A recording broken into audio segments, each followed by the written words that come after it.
kekurangan aku. Ia membaringkan aku di padang yang berumput hijau. Ia membimbingku ke air yang tenang. Ia menyegarkan jiwaku. Ia menuntunku di jalan yang benar, oleh karena namanya. Sekalipun aku berjalan dalam lembah kegelapan,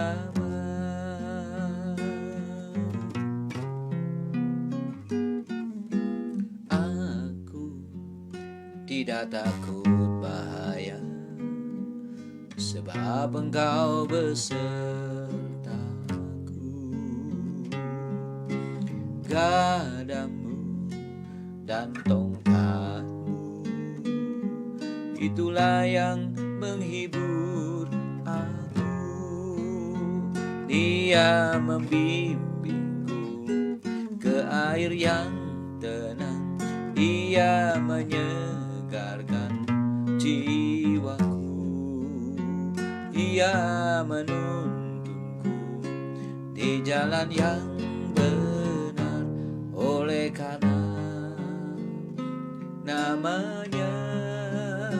Sekalipun aku berjalan dalam lembah kegelapan, Ia membimbingku ke air yang tenang.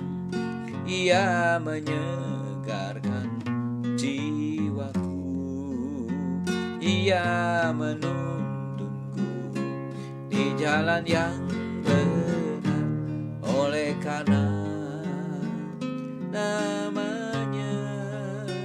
Sekalipun aku berjalan dalam lembah kegelapan, sekalipun aku berjalan dalam lembah kegelapan, sekalipun aku berjalan dalam lembah kegelapan.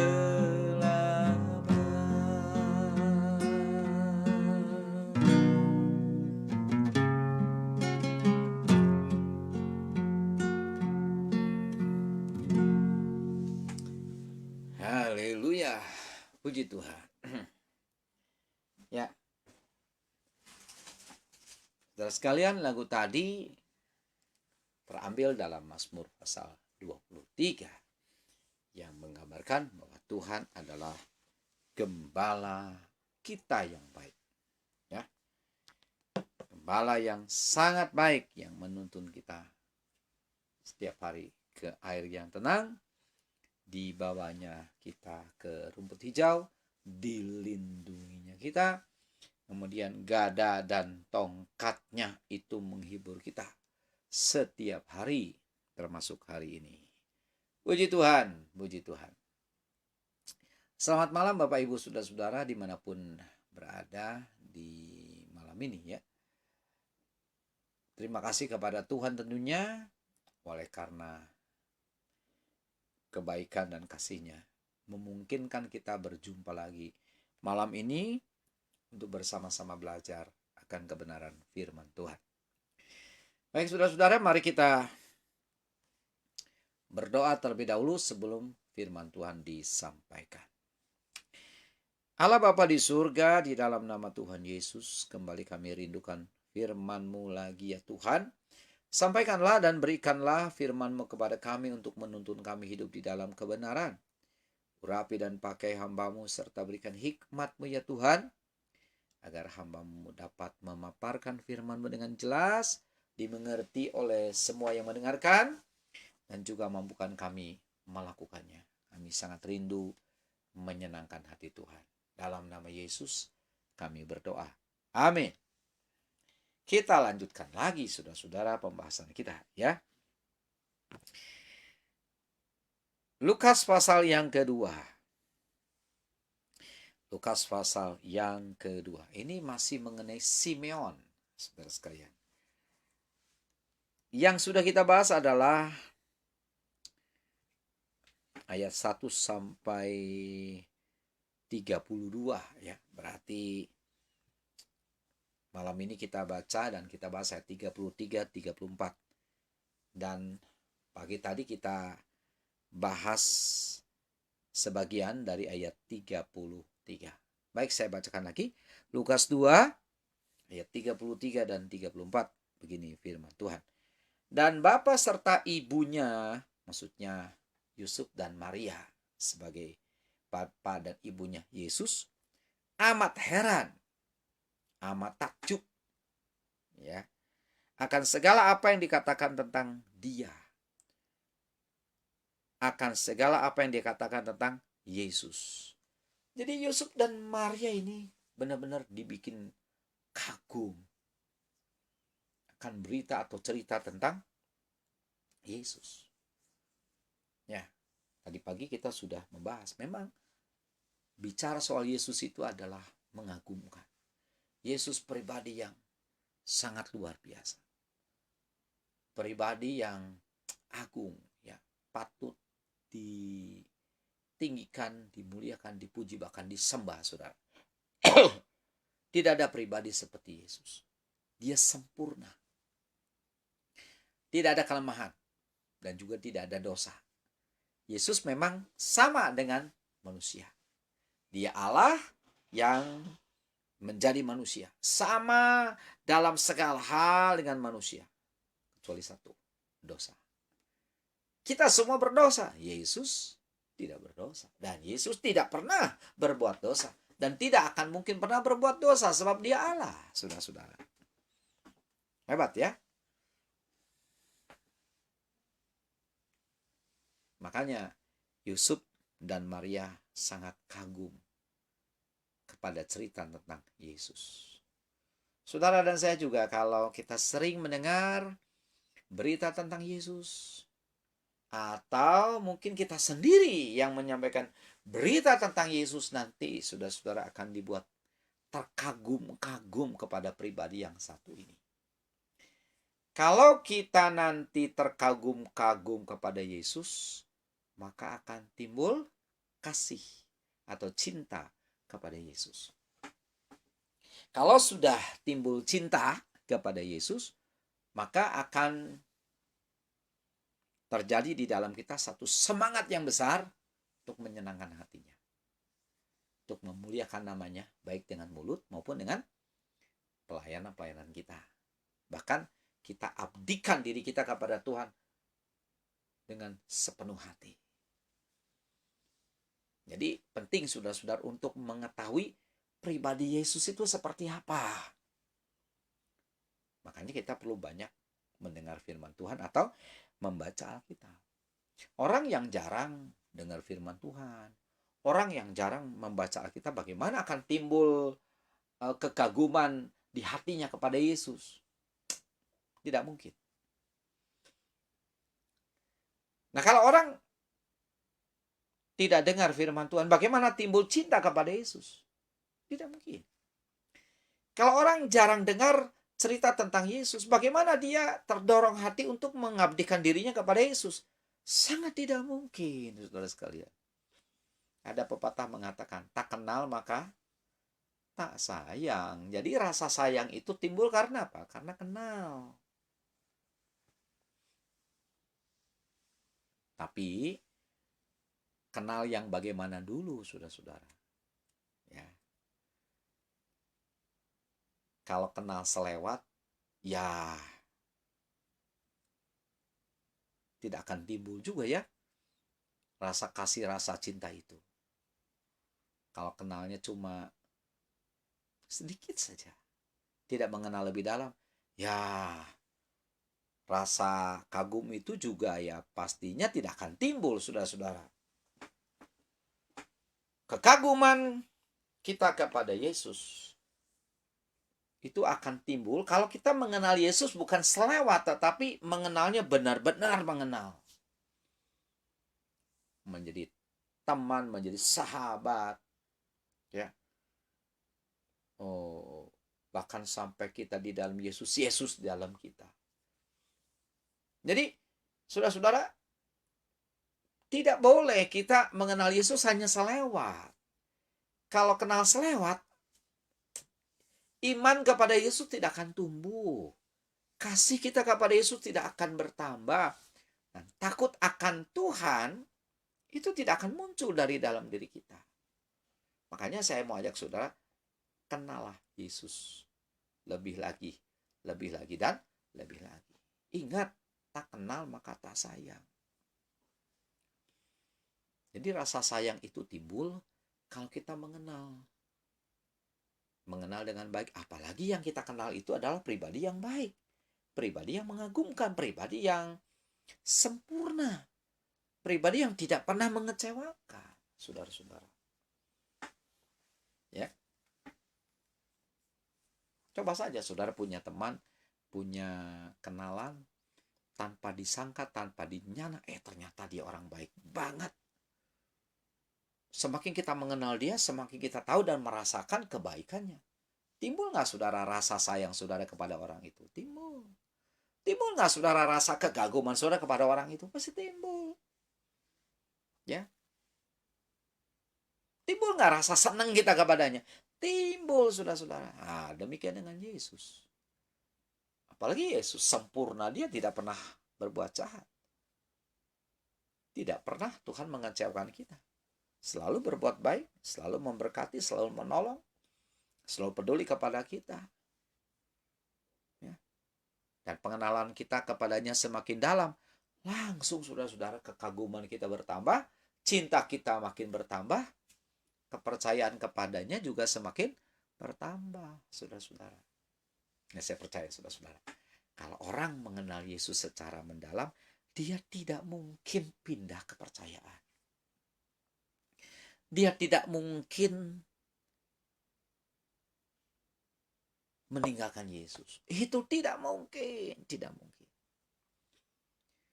Nah, jadi kalau orang yang tadinya katanya percaya Yesus, terus tidak lagi percaya Yesus, dia pindah kepercayaan, itu tandanya orang itu tidak mengenal Yesus dengan benar.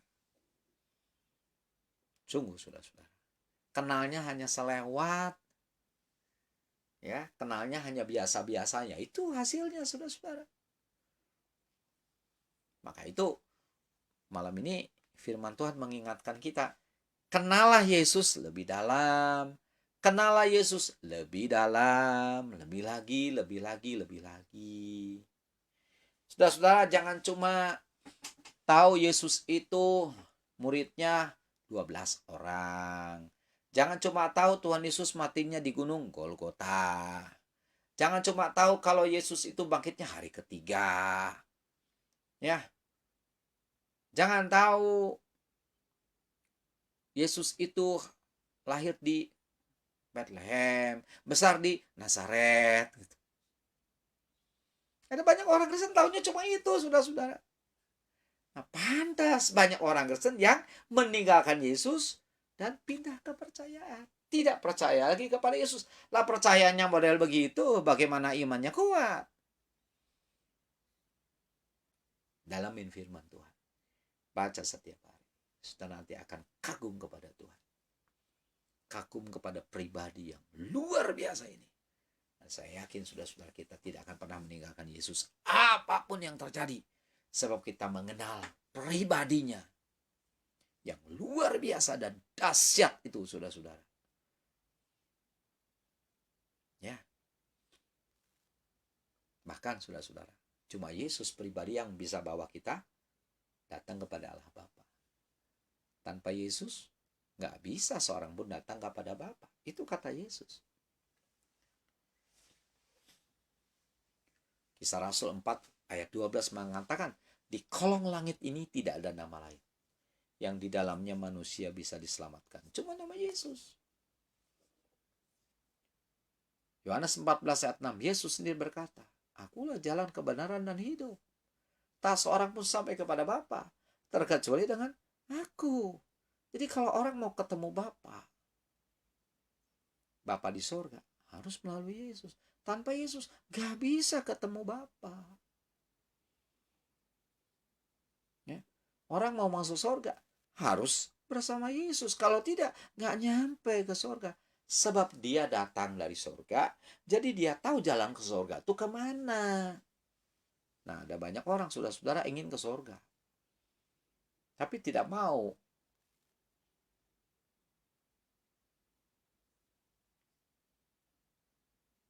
percaya kepada Yesus. Tidak mau mengikuti Yesus. Tidak mau melakukan perintah-perintahnya. Mau masuk surga pakai jalan sendiri, pakai cara sendiri, ya nggak bisa sampai. Mau ke surga tanpa Yesus nggak bisa. Yesus itu jalan satu-satunya kok. Begitu. Dan puji Tuhan kita sudah tahu itu, sudah mengenal itu. Dan kita tambah yakin kalau Yesus itu adalah satu-satunya jalan ke surga. Karena kita mengenal pribadinya lebih dalam, lebih dalam, lebih dalam, lebih dalam. Saudara sekalian. Ya. Ayo, saya mau ajak saudara-saudara mengenal Yesus lebih lagi. Tahun 2021 pengenalan kita kepada Yesus sudah meningkat. 2022 tingkatkan lagi. Semakin kita mengenal siapa Yesus, semakin saudara-saudara kita kuat di dalam Dia. Iman kita, kasih kita, pengorbanan kita, kerelaan kita melayani itu semakin meningkat semuanya, saudara-saudara. Nah, sayangnya nih banyak orang Kristen nih nggak serius ikut Tuhan, saudara-saudara. Ya, ada banyak orang Kristen berpikir asal hari Minggu udah ke gereja beres semua. Enggak, saudara, nggak beres. Belum beres. Itu baru apa? Sebagian kecil yang memang harus kita lakukan dalam pengiringan kita kepada Yesus. Tapi masih banyak yang lain yang harus dilakukan. Makanya saudara-saudara, berulang kali saya katakan gak cukup cuma ibadah di gereja doang. Di rumah kita harus berdoa, baca firman, harus komsel, belajar firman Tuhan, Bible study. Ya, terus dalamin supaya perjalanan kita tuh meningkat. Tabernakel itu ada ada 3 ruangan ya. Halaman, kemudian naik lagi ke halaman kedua, ke bagian kedua yaitu ruang suci, dan bagian ketiga adalah ruang maha suci. Perjalanannya tuh naik, saudara. Halaman itu menggambarkan orang berdosa yang bertobat lalu dibenarkan. Halaman. Ya. Nah, kita tidak boleh di sini, saudara-saudara. Tidak boleh terus-menerus di sini, harus naik menjadi orang Kristen ruang suci. Lalu setelah di ruang suci juga tidak boleh lama-lama di sini. Kita harus meningkat masuk ke ruang maha suci, saudara sekalian. Nah, halaman itu menggambarkan orang Kristen yang dibenarkan. Orang Kristen yang bertobat, mengaku dosa, orang Kristen yang bertobat, ya, mengaku dosa, dan hidup di dalam Yesus sekarang. Ya, sudah mulai mengerti tentang kerohanian. Tapi Kristen halaman ini masih gampang jatuh dalam dosa. Belum kuat benar. Makanya harus naik ke Kristen ruang suci.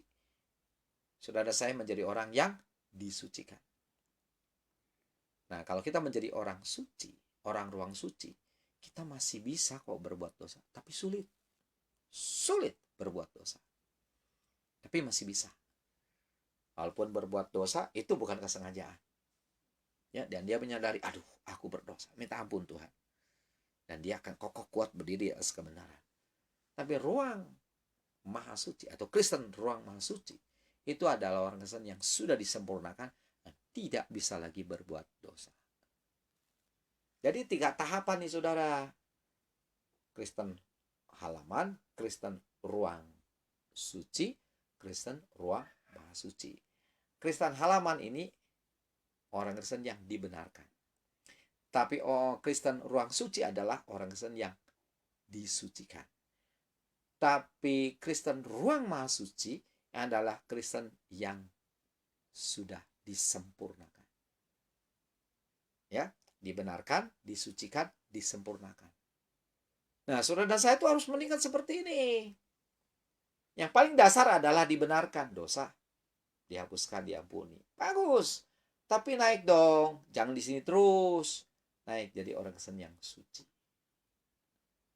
Yang benar-benar suci. Ya. Terus setelah itu pasti kalau kita sudah di sini, Yesus datang, nanti kita akan menjadi orang Kristen ruang suci. Semakin naik, saudara-saudara, semakin sulit kita berbuat dosa. Tapi kalau kita tetap di porsi bawah, ini gampang berbuat dosa. Kristen halaman tuh gampang berbuat dosa. Ya, saudara-saudara, betul. Makanya jangan kaget, banyak orang Kristen berbuat dosa. Ke gereja iya, dosa iya. Itu Kristen halaman tuh kayak begitu. Ya. Ke gereja iya, judi iya. Ke gereja iya, mabok iya. Ke gereja iya, jahat sama orang iya. Ke gereja iya, saudara korupsi iya. Ke gereja iya, selingkuh juga iya. Nah, ini namanya orang Kristen yang halaman, orang Kristen halaman. Gampang jatuh dalam dosa. Saudara-saudara, bahaya loh kalau Bapak Ibu di sini terus. Naik ke sini. Orang Kristen ruang suci. Kalau sudah di sini sudah sulit berbuat dosa. Masih bisa berbuat dosa, namanya masih daging. Masih bisa, tapi sulit. Sebab Roh Kudus menjaga dan menolong dia, memenuhkan dia. Yang lebih hebat lagi adalah orang Kristen sempurna. Ini sudah diubah oleh Tuhan. Ya, menjadi manusia sempurna yang tidak bisa lagi berbuat dosa. Sebab tempat kita bukan di dunia lagi, tapi nanti di surga. Ya, saudara sekalian, nah saya ajak saudara supaya bisa meningkat, kenalah Yesus lebih dalam. Kenalah Yesus lebih dalam. Bagaimana saudara-saudara pengenalan Bapak Ibu terhadap Tuhan Yesus? Ayo menilai sendiri. Saya tidak tahu pengenalan saudara kepada Yesus seberapa jauh. Cuma saudara sendiri yang tahu dan Tuhan yang tahu. Ya, Bapak Ibu. Kalau kita berkomsel, saudara sekalian ya, nah, kan suka ada tanya jawab tentang firman Tuhan atau sharing. Dari orang bersharing, dari orang menjawab pertanyaan, kita tahu oh ini orang Kristen ini kerohaniannya baru sebegini. Kemudian dari cara menjawabnya kita tahu oh ini lebih dalam nih. Dari cara menjawabnya juga oh ini orang Kristen ini sudah lebih jauh lagi. Ya sudah sekalian. Nah, kita pun bisa menilai seseorang sejauh mana, bukan? Apalagi Tuhan. Tapi kebanyakan saudara-saudara dalam komsel itu orang-orang Kristen yang masih cetek imannya. Kebanyakan orang Kristen tuh kerohaniannya belum dalam, saudara-saudara, sama sekali. Bahkan banyak yang belum mengerti apa-apa, saudara. Kayaknya ketahuannya di komsel itu. Ya, ada jemaat komsel yang memberikan pesan sponsor. Sebelum komsel, dia sudah deketin saya. Pak, tolong Pak. Jangan saya disuruh doa ya. Loh kenapa? Nggak bisa. Saya jangan disuruh doa ya. Nah, ini Kristen halaman ini. Kenapa? Ya iya. Kenapa takut doa? Nggak bisa. Kenapa nggak bisa doa? Ya jarang doa. Gimana bisa doa? Dari ucapannya kita tahu ini masih di halaman. Begitu saudara-saudara. Ya. Ada lagi saudara-saudara orang Kristen yang berkata begini. Pak saya baru tahu. Kalau jalan keselamatan itu hanya di dalam Yesus. Nah, orang kalau di luar Yesus gimana, Pak? Kasihan dong, Pak. Ini juga orang Kristen halaman belum mengerti kalau keselamatan itu cuma di dalam Yesus. Ya, saudara-saudara. Bahkan masih banyak orang Kristen yang belum percaya kalau Yesus itu satu-satunya juru selamat. Benar, saudara-saudara. Benar, masih banyak. Kayak ini kenapa nih? Ya itu tadi, kurang meningkat. Jadi ya terus saja di halaman, saudara-saudara. Kekagumannya kepada Yesus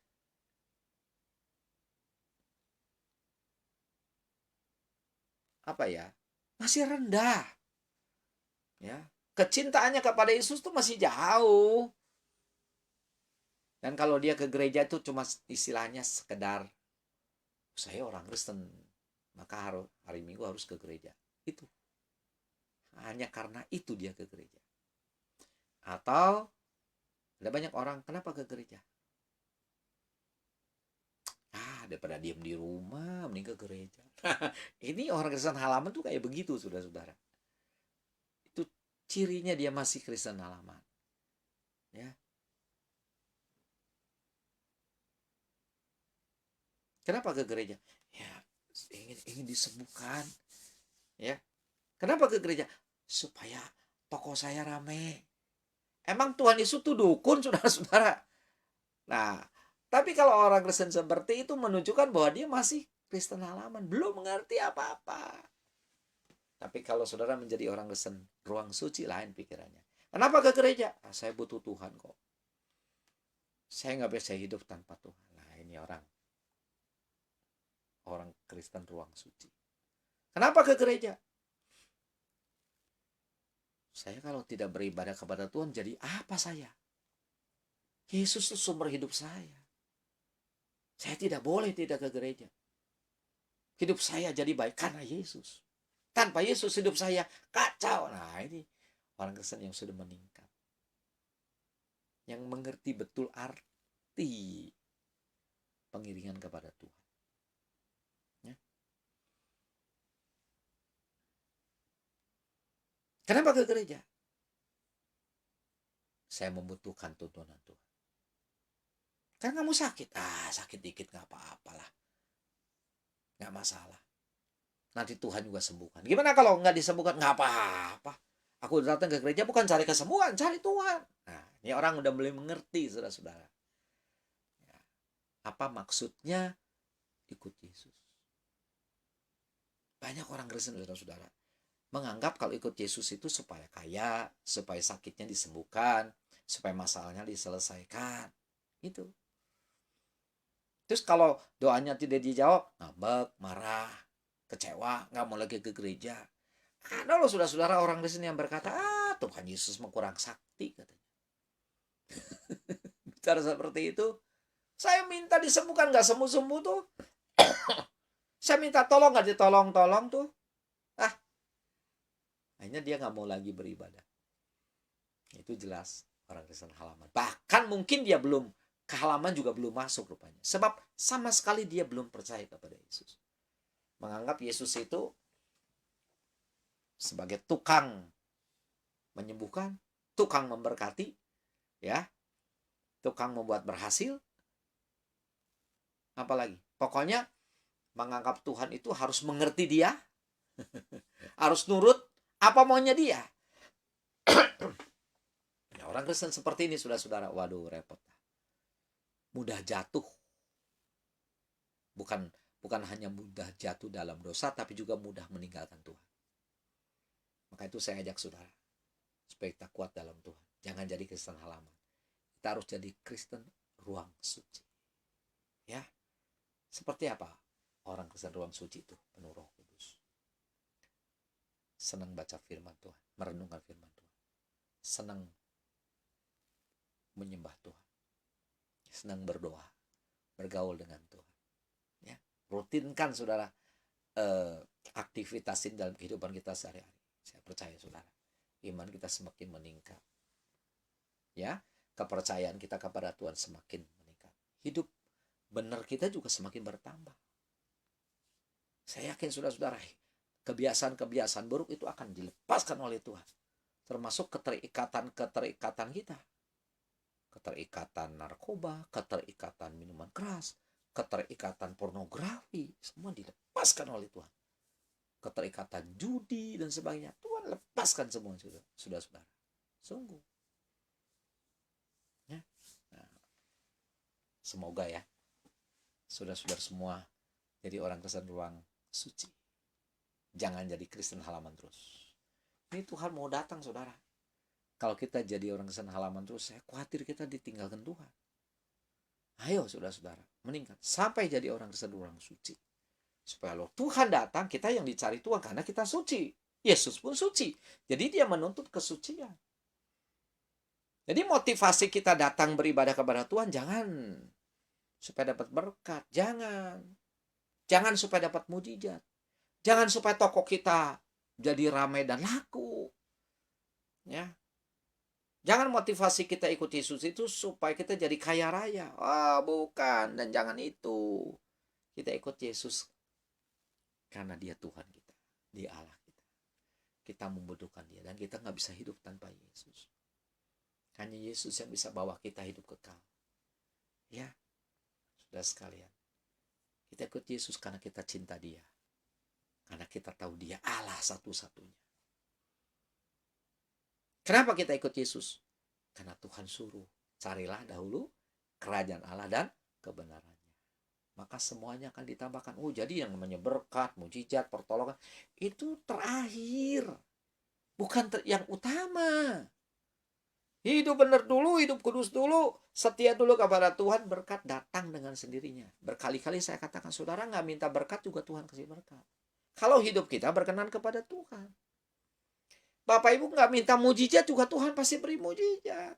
Sebab Tuhan mengasihi kita. Oleh sebab kita berkenan kepadanya. Jadi kalau begitu, mari kita ambil hati Tuhan. Supaya Tuhan sayang kepada kita. Caranya gimana? Hidup benar, hidup kudus. Makanya kita harus bertobat dari segala hal-hal yang tidak benar. Bagaimana Tuhan bisa sayang kepada kita, saudara, kalau kita pelihara dosa? Bagaimana Tuhan bisa sayang kepada kita kalau hidup kita najis, kotor? Nggak betul, nggak benar. Melawan firman Tuhan, bertentangan dengan firman Tuhan. Ya, bikin Tuhan sayang kepada kita. Bikin Tuhan tertarik kepada kita. Bikin Tuhan simpati kepada kita. Caranya gimana? Itu benar di hadapan Tuhan. Taat firman Tuhan. Setia kepada Tuhan. Ya, lakukan apa yang Tuhan suruh, saudara-saudara. Jauhi kejahatan, jauhi dosa. Hal-hal yang tidak berkenan harus dibuang dari dalam diri kita. Maka saya percaya, saudara-saudara, kalau Yesus datang, kita adalah orang-orang yang paling dicari Tuhan sebab kita berkenan di hati Tuhan. Berkat jasmani, otomatis pasti diberikan kepada kita. Jangan khawatir hidup dalam dunia ini, saudara. Kebutuhan-kebutuhan kita, itu kecil. Kecil. Ya, itu jangan dijadikan utama tuh, saudara. Itu belakangan tuh. Hal yang harus menjadi nomor satu adalah kita harus berkenan kepada Tuhan. Kita harus hidup benar dan kudus di hadapan Tuhan. Kita harus dekat dengan Tuhan. Kita harus cinta Tuhan. Kita harus takut akan Tuhan. Kita harus setia kepada Tuhan. Gitu, saudara-saudara. Tempatkan Yesus di atas segalanya. Dan biarkan hidup kita dihidupi oleh Tuhan Yesus. Tuhan memberkati. Mari kita berdoa. Terima kasih Tuhan Yesus. Firman-Mu sudah datang bagi kami. Tolong kami untuk kami dapat melakukannya. Tidak mudah ya Tuhan. Menjadi seorang Kristen yang berkenan di hadapan Tuhan. Tapi kami percaya oleh karena bantuan Roh Kudus kami mampu. Bukan kami tapi Engkau yang memampukan kami. Terima kasih Tuhan. Memberkati semua saudara-saudara yang hadir di malam hari ini dimanapun mereka berada. Berkati mereka ya Tuhan secara jasmani, terlebih secara rohani. Rumah tangga mereka, kesehatan mereka Tuhan tambahkan. Pekerjaan mereka Tuhan buat berhasil. Dan Tuhan urapi juga mereka semua dan kami semua. Untuk kami dipakai Tuhan dalam melayani pekerjaan Tuhan. Demi memasyurkan nama-Mu ya Tuhan. Terima kasih Bapa. Inilah doa kami. Dalam nama Yesus. Bersama-sama kita katakan. Amin. Haleluya. Ya, itulah saudara-saudara. Renungan firman Tuhan pada malam hari ini. Kiranya menjadi berkat buat kita semua ya Bapak Ibu. Tunggu apa lagi? Segeralah bertumbuh bertambah di dalam Tuhan. cepatlah mengenal Tuhan mulai hari ini juga. Oke, selamat beristirahat ya. Jaga diri baik-baik saudara sekalian, jaga kesehatan ya. Banyak berdoa ya Tuhan melindungi kita khususnya dari COVID-19 yang menakutkan. Ya, Tuhan beserta kita. Haleluya.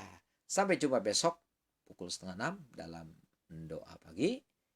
Dan saya pamit. Sampai jumpa. Dan jangan lupa kita harus selalu takut akan Tuhan. Shalom.